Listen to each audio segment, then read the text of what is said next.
Mitsubishi Strada 4-in-1.5 engine. Problema, ABS. Umiilaw yung ABS sa kanyang dashboard. So pag ganito, malaga talaga yung scanner para madali nating matuko yung problema. Mas mabuti pag may scanner ka. So paanda rin na natin.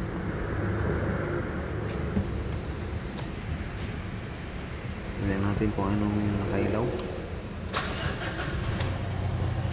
Ayun, kaandar na.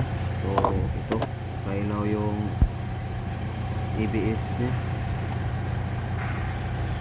So ito yung titingnan natin. So tingnan natin sa scanner kung ano yung DTC. So front left wheel speed sensor. So yung isa is power supply high voltage. So itong front left na wheel speed sensor yung lang yung titingnan natin. So dito tayo sa ilalim. Dito tayo maghanap ng problema. So dito may nakita tayo na parang ngat-ngat ng ano ba to? Aso ba to o daga? So basta yun na yun. So dito dugtong na natin to. So ayun, nakadugtong na. So pagkatapos kandarin na natin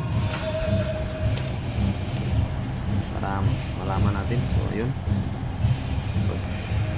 pagka-andar wala yung ABS, wala agad. So di pa natin dinilit sa scanner natin. So scan natin at saka i-delete natin. So malaga talaga pag may scanner ka, mas mabilis. So, yun, dito pa rin yung full code niya. So ito yung DTC kanina. So, hindi pa i-delete natin ito. wala pag i-delete. So dito tayo sa clear DTC. Dito tayo sa clear DTC. Ayun, Scan ulit. scan ulit. Ayun, zero DTC siya. So normal na yung ABS. Scan natin. So napaka-importante talaga yung scanner. No full code. Mas mapadali So, yung lang. ayos Ayun na. lang mag-trouble. So yun lang, salamat.